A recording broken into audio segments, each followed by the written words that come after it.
Welcome to 30 Second Chances, where we ask industry insiders deep, inquisitive questions and give them far too little time to formulate thoughtful, reflective answers. My guest today is Grammy-winning record producer and engineer Ross Hogarth. Ross, how you doing? I'm excellent. As best as can be today. Cool, good to hear it. Okay, you know the drill, 30 seconds, and then on to the next question. Are you ready? All right, go ahead. Okay, question number 1.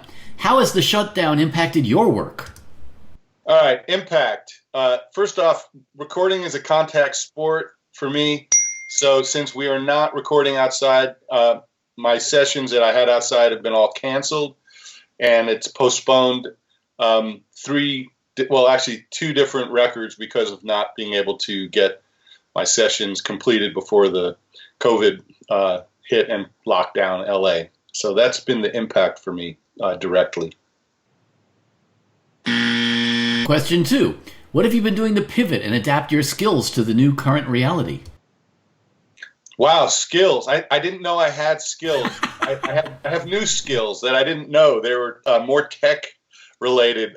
So the pivot, long distance overdubs, and I'm mixing only and actually doing a lot of self-care, working out, taking it easy, easy does it, trying to, my mind's a bad neighborhood. So if I stay up there alone, I mug myself. So I try to get out of that neighborhood pretty quickly. Question 3. What do you think recovery looks like for the live sound and recording industry? All right. So if I was psychic, I would probably run a whole new business and people would pay me a lot of money to know the future. So I have no idea really what that looks like, but it probably looks really bleak for touring musicians. And so I think for a while it's going to be pretty weird. And I think there's a lot of people that are going to have to dive into tech and learn a lot more about how to record online and deal with that. And I see my time is almost out. So, I'm out. Question 4. What are you working on now?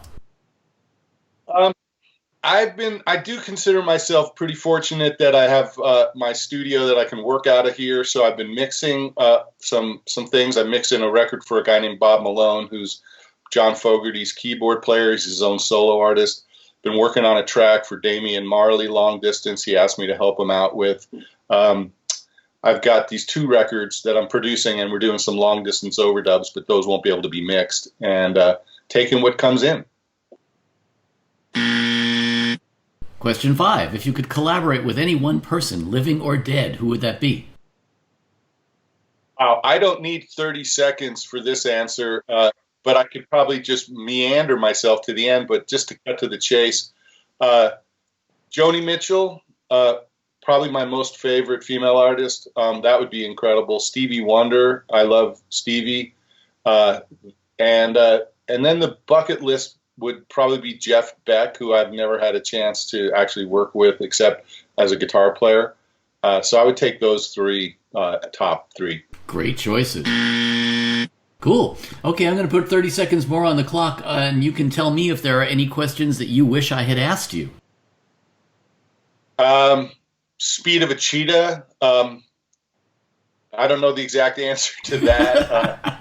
Circumference of the earth. I just have to say that in this time right now, it's so not for me about all the techie stuff. For me, it's all about how grateful am I? Do I have empathy and compassion for people in pain? And those are the most foremost things on my mind today. Well said. Yeah, it's really true, man. That's the biggest thing right now, is just being able to get through it and support each other and help each other to kind of reorient and retool and, just figure out what to do next, right? Yeah, I think that's your question about the future. I just think, it's going to be pretty bleak for touring musicians, which means that it's going to trickle all the way down to us.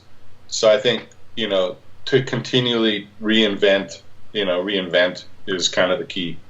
Yeah, we had started this Facebook group for basically in AV industry people, especially like the people who are on tour or not on tour, as the case may be. And, just trying to help them kind of figure out, what else do you do? What are you good at? Yeah. And, everything from just how can I find other people to commiserate to stuff like, I don't know, I'm a set builder. Do you need a deck built? Whatever it is, Yeah. No, I definitely looked at what other skills I have, but I never came up with a B plan in life. So I'm on my A plan. Yeah, that's pretty much all our challenge, isn't it? Well, thank you for being our guest. I appreciate it. And I'm going to turn off the recorder now.